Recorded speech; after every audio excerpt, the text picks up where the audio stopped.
दोस्तों नमस्कार। Colonel Ajay CO Ajay astro money group first global astro finance digital channel से आपसे मुखातिब होता हूं। आज 3 नवंबर सन 2024 रविवार।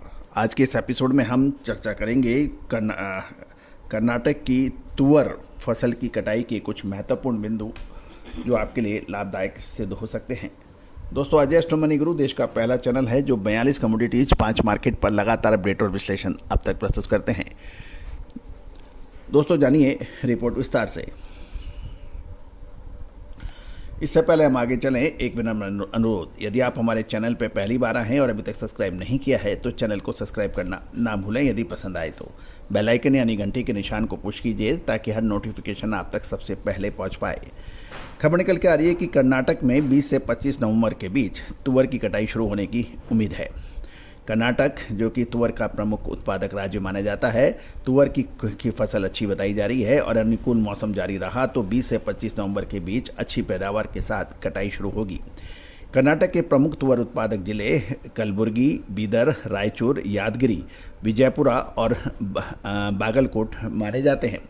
कलबुर्गी में कुछ व्यापारियों से बात करने पर पता लगा कि फूल आने में देरी के बावजूद मौजूदा मौसम की स्थिति अनुकूल है और खरीफ तुअर फसल के लिए फायदेमंद बताई जा रही है।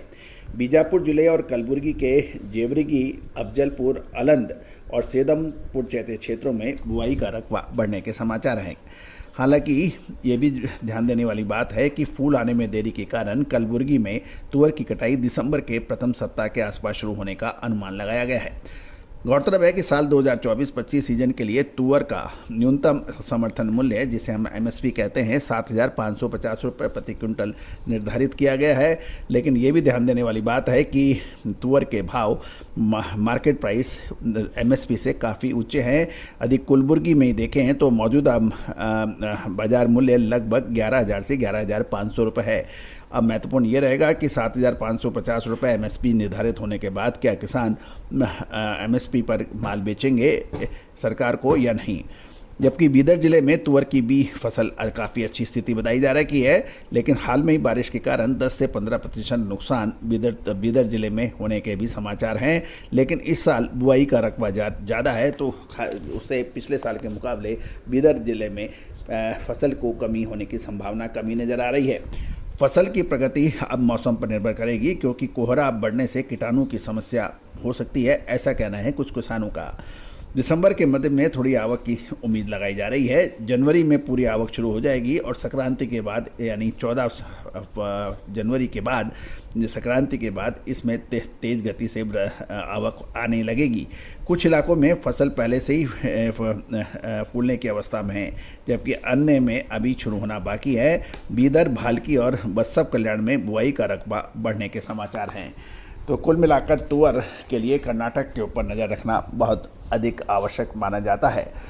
दोस्तों, चना, उड़द, मूंग, मसूर, तुअर और काबुली चने पर विशेष रिसर्च रिपोर्ट के लिए संपर्क कर सकते हैं। साथ साथ हमारी विशेष रिसर्च रिपोर्ट दालें, दलहन, तिलहन, मसाला, कपास, अनाज, सोना चांदी, कच्चा तेल, स्टील और लोहा जैसे महत्वपूर्ण कमोडिटीज पर उपलब्ध है, जो कि सहयोग राशि अदा करने पर उपलब्ध हो सकेगा।